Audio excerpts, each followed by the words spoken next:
Bonjour à tous, moi c'est Angélique Fladin et c'est un plaisir pour moi de vous retrouver sur ce plateau, le plateau 3 ABN français, en ce jour. Alors aujourd'hui, nous allons continuer avec la deuxième partie sur la santé physique chez les jeunes et notamment sur les mesures de prévention et des accès aux soins médicaux. Et pour cela, nous avons notre invitée, Marie-Claire, docteur Boutrin, que je laisse s'introduire.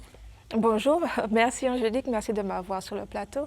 Oui, je suis là pour répondre aux questions que tu as et puis j'espère que tout va bien se passer, que je pourrai aider à répondre aux questions des jeunes. Sens-toi à l'aise.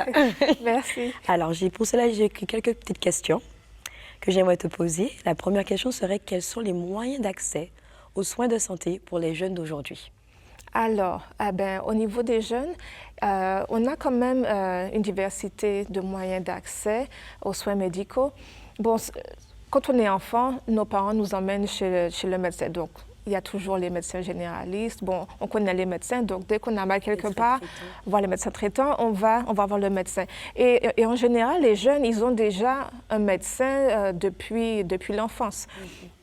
Bon, maintenant, des fois, c'est un petit peu plus compliqué pour les jeunes qui sont internationaux. Donc, ils viennent étudier en France ou alors ils vont dans les régions outre-mer.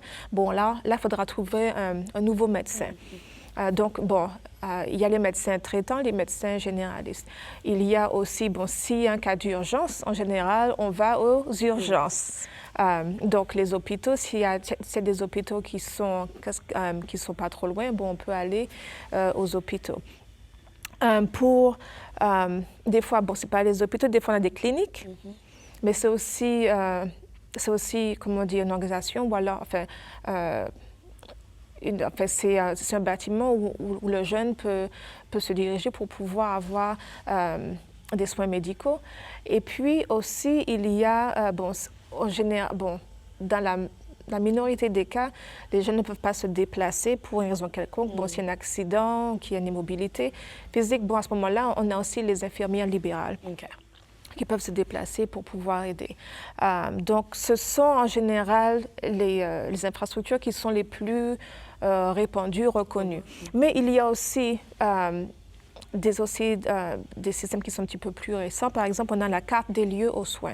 Alors, la carte des lieux de soins, c'est par exemple, si par exemple je déménage quelque part, j'arrive dans une nouvelle ville, je ne sais pas vraiment où trouver les médecins. Il y a une carte qui est disponible qui montre les différents établissements médicaux où je peux aller pour pouvoir... Pardon? Trouver ces cartes? Apparemment, il y a un site qui s'appelle le site santé.fr et on peut aller et on peut trouver la carte des lieux de soins pour cette région, pour cette ville.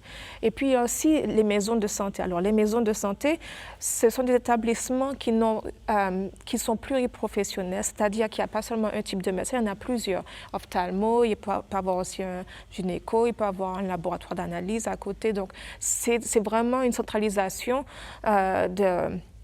des docteurs, ce qui est vraiment, je pense, qui est vraiment bien parce que si je dois me déplacer, que je n'ai pas vraiment de moyens de locomotion, si je prends le transport public, c'est vraiment plus avantageux d'avoir plusieurs médecins, types de médecins présents dans la même structure. Voilà, la même structure.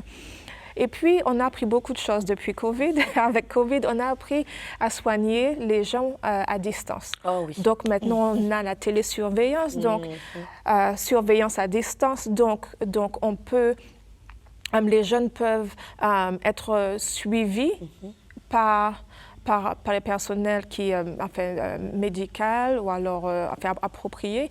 Et le jeune n'a plus vraiment à se déplacer immédiatement pour aller quelque part. Donc, dès qu'on a un dispositif électronique, des fois, on va demander d'avoir, par visio. Donc, il faudra télécharger l'application et puis suivre les instructions. Et à ce moment-là, quelqu'un peut nous regarder en vidéo et voir, nous ausculter, ou alors, même si c'est un suivi, donc c'est surveiller comment les choses évoluent.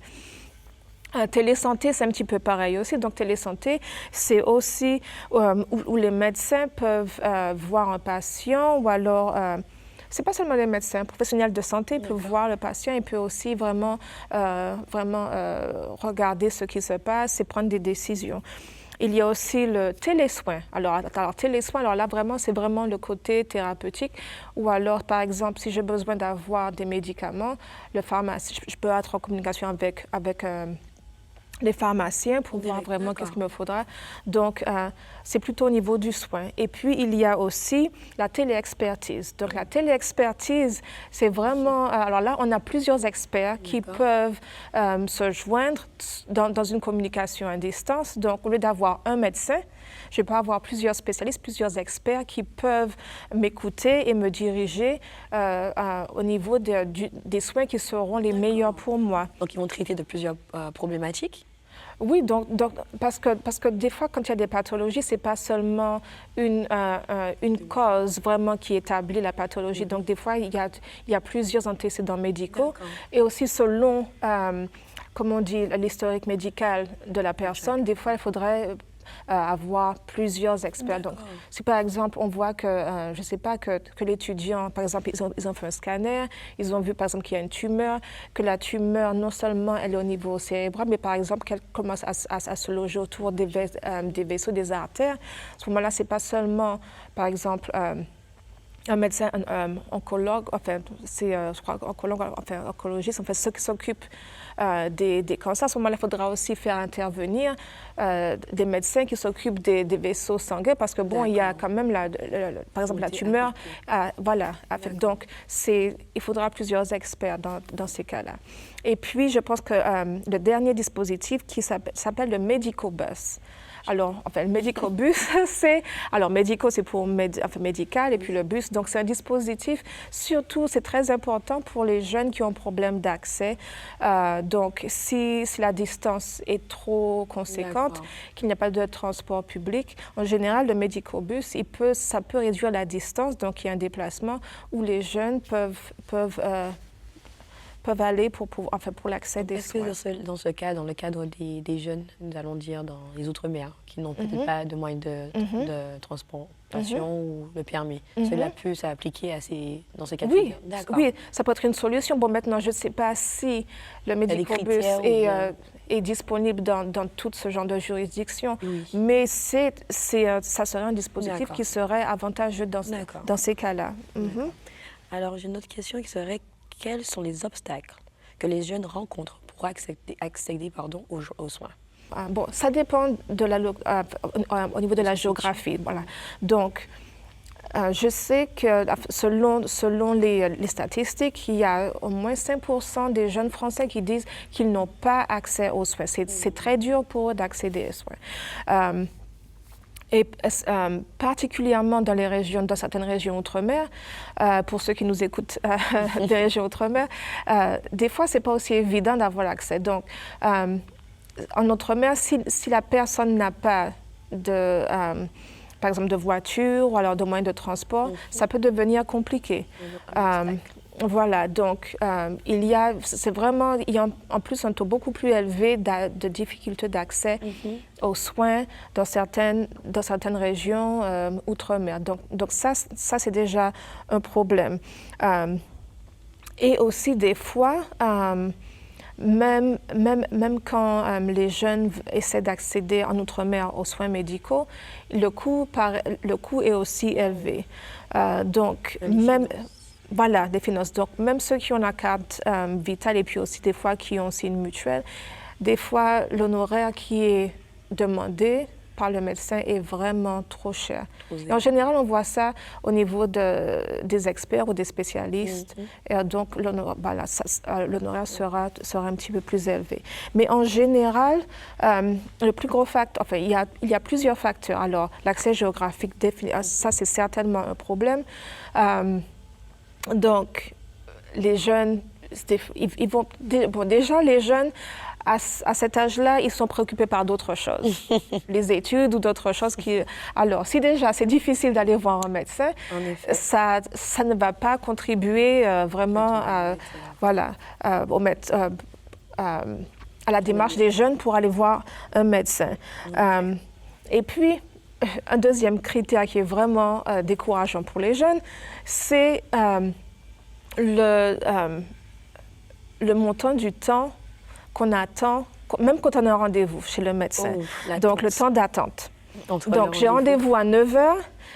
Je dois avoir une classe à midi et il est 11h30 et j'ai toujours pas été, enfin, j'ai pas encore été reçue par le médecin. Patient. Voilà. En effet. Alors, le temps d'attente, l'attente prolongée pour les rendez-vous, les jeunes, ils n'aiment pas ça. Bon, ça atteint tout le monde, mais je suis jeune et... La patience, c'est pas quelque chose qui est très fort chez les jeunes. Voilà. Et puis aussi, il y a un retard de soins à l'hôpital. Alors, durant les 5 dernières années, le retard de soins à l'hôpital, ça a vraiment augmenté. C'est vraiment... c'est un fléau. Alors, ils vont chez le docteur. Bon, des fois, ils se disent « Ah oui, je vais chez le docteur, ça prend trop de temps, je vais aller directement à l'hôpital. » Ils vont à l'hôpital et aussi, ils ont un retard de soins à l'hôpital. Tu fais référence aux urgences ou l'hôpital en général? Oui, enfin, voilà. Alors, voilà, c'est l'hôpital, des fois les urgences, parce qu'il y a un sous-effectif au niveau des urgences des hôpitaux. Donc, ça aussi, c'est un problème.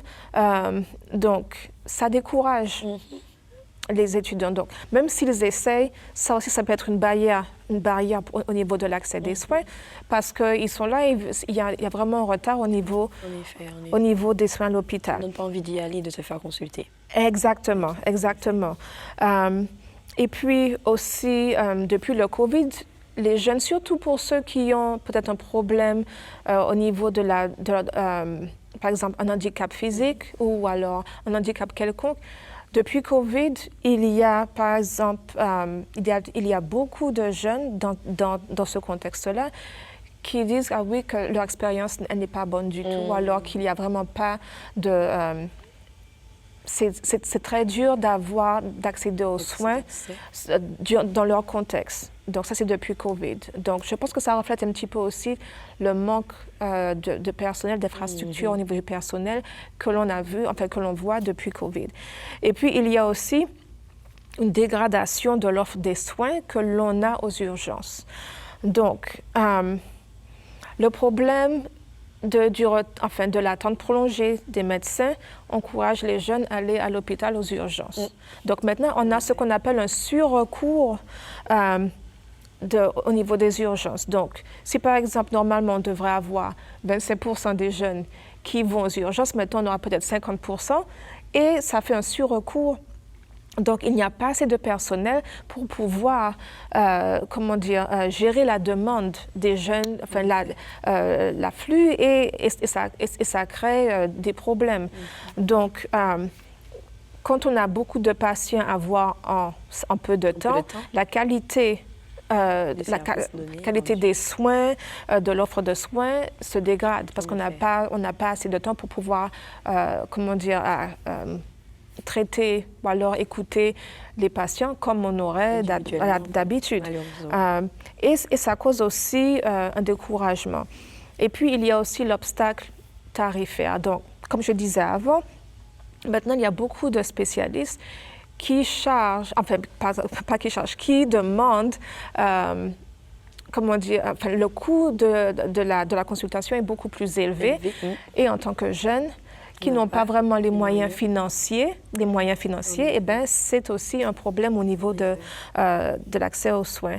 Et il y a aussi le personnel médical. Maintenant, il y a, si je peux dire, un mal-être depuis COVID. Alors, quand il y avait la crise pandémie, il y a eu beaucoup de malades d'un seul coup et ça a causé du stress sur le personnel médical. Ce n'est pas seulement les médecins, il y avait les infirmières, il y avait les aides-soignants.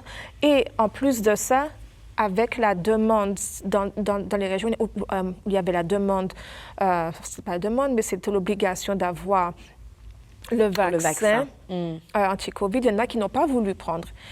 Et ils ont laissé leur profession, ou alors ils ont perdu leur poste par rapport à ça. Donc maintenant, on a un sous-effectif et ça a stressé beaucoup de personnel médical. Et maintenant, le personnel médical a perdu la passion, vraiment le côté positif de leur profession. Donc il y en a beaucoup qui ne veulent plus rester.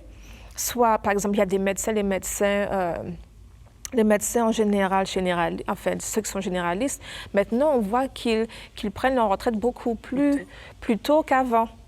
Ils sont fatigués, la crise pandémique les a fatigués. Parce que l'effectif est moindre, voilà. Mais la charge mentale, elle est plus élevée. Exactement. Et pareil pour les infirmières. Donc au niveau du personnel médical, on voit qu'il y a une tolérance par rapport au stress qu'ils ont vécu durant cette période-là. Maintenant, on voit les conséquences.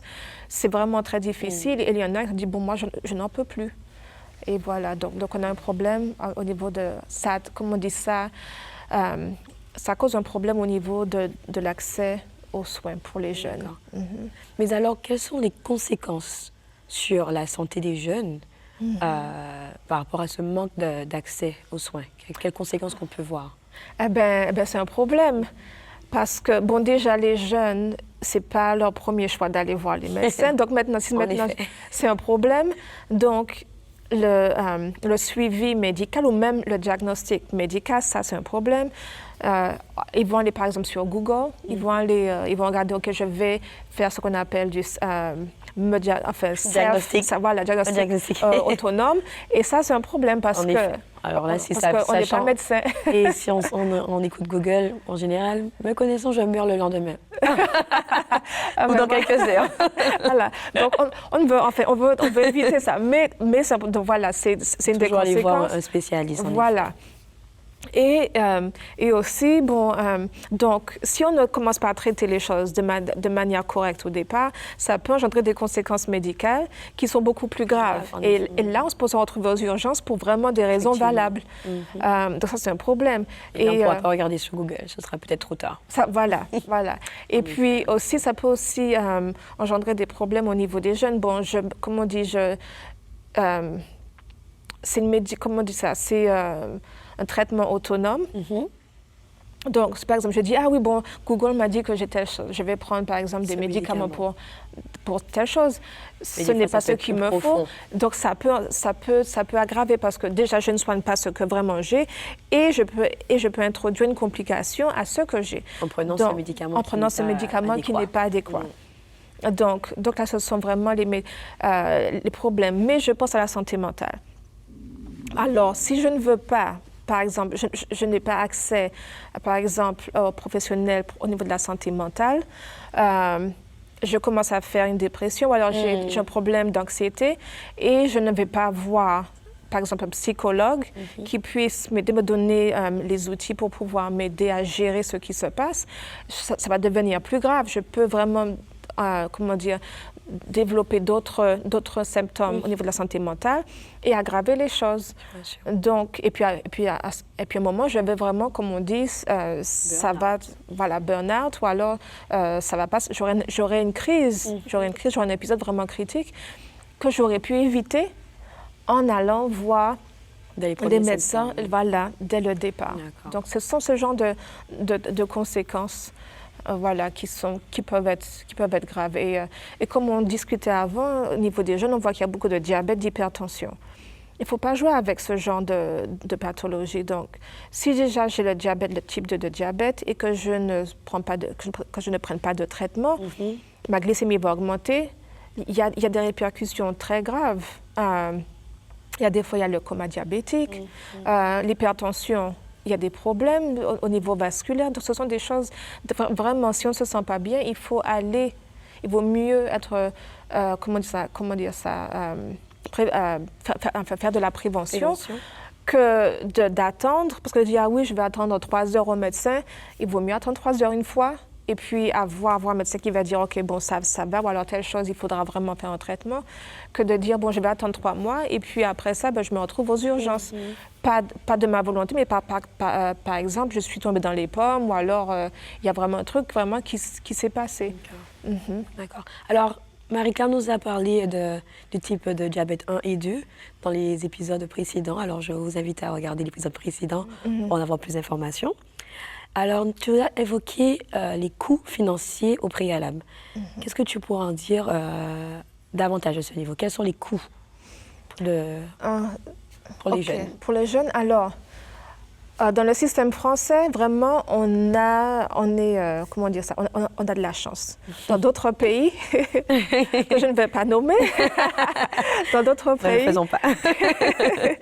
il n'y a pas de couverture au niveau des soins médicaux comme on a dans les pays français. Alors, on a la carte vitale. Alors, on a le système de la sécurité sociale où on a la carte vitale. Il y a aussi des fois les mutuelles. Donc, les parents, des fois, ils agencent, en plus de la couverture de la sécurité sociale, il y a aussi la mutuelle. Donc, ça aide au niveau du coût. Jusqu'à 16 ans, les jeunes n'ont pas à se préoccuper du coût des soins médicaux parce que, normalement, ils sont sous leurs coûts sont pris en charge sous la couverture des parents. Maintenant, après 16 ans, s'ils veulent, ils peuvent poser leur candidature pour avoir leur propre couverture au niveau de la carte vitale. Donc, ils peuvent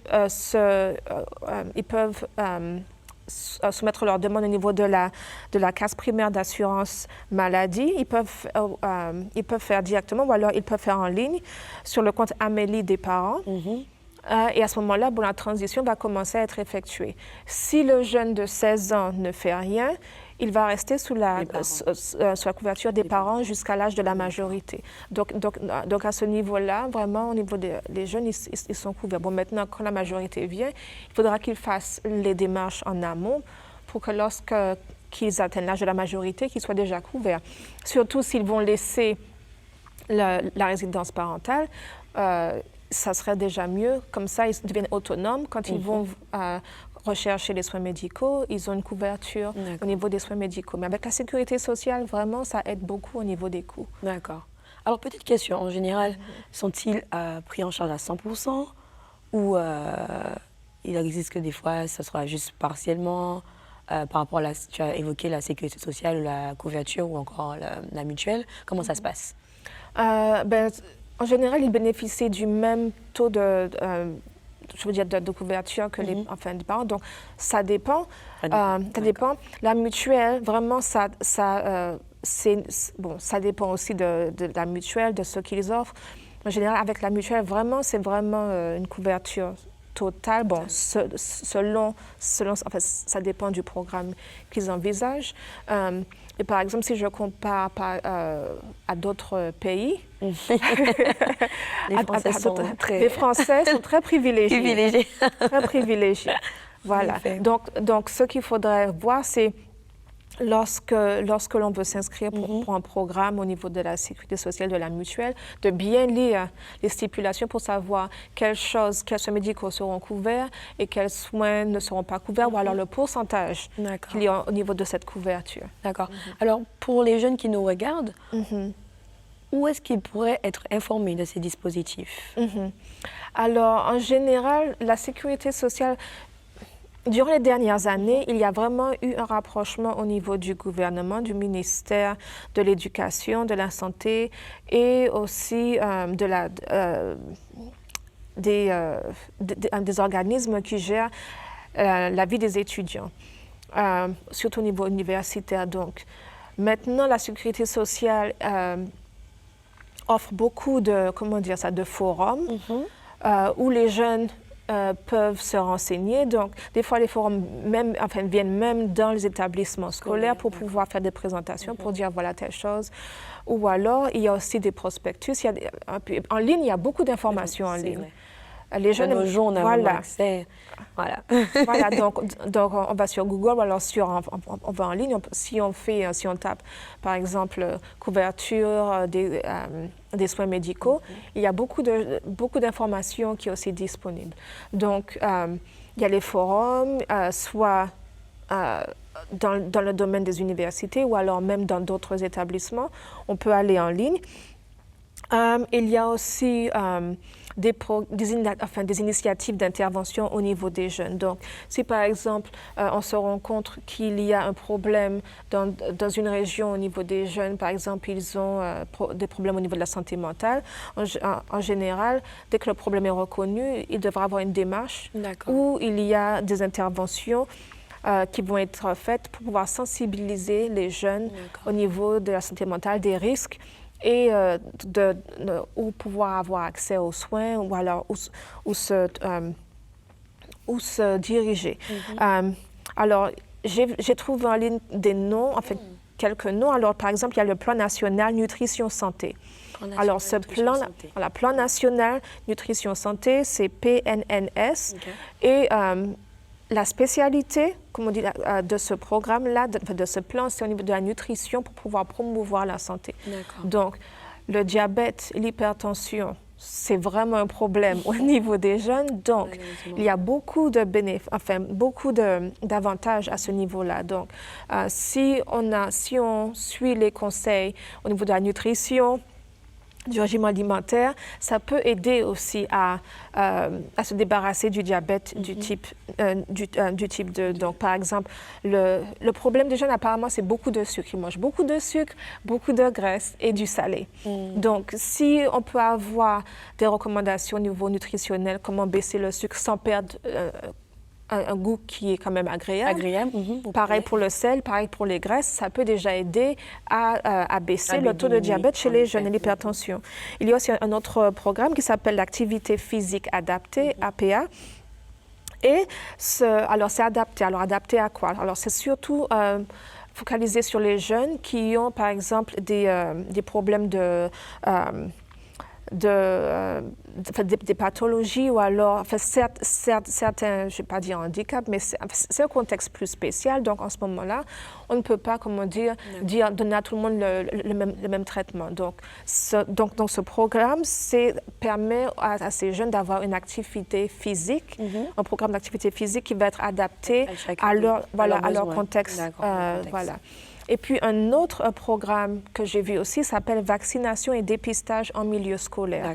Alors là, c'est vraiment sensibiliser les jeunes au niveau des maladies sexuellement transmissibles, dépistage. C'est pas les jeunes qui vont aller voir le médecin pour dire est-ce que j'ai telle chose ou telle chose. Donc, ce programme-là est très adapté pour ça et aussi la vaccination pour prévenir, par exemple, le cancer du col de l'utérus. Donc, tout ça, ce sont des programmes qui peuvent aussi aider. D'accord.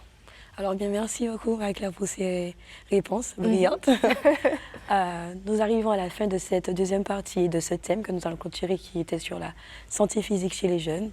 N'hésitez pas à nous envoyer, nous faire vos retours sur notre site 3abn@3abn.org. Et on se retrouve la prochaine fois et soyez bénis.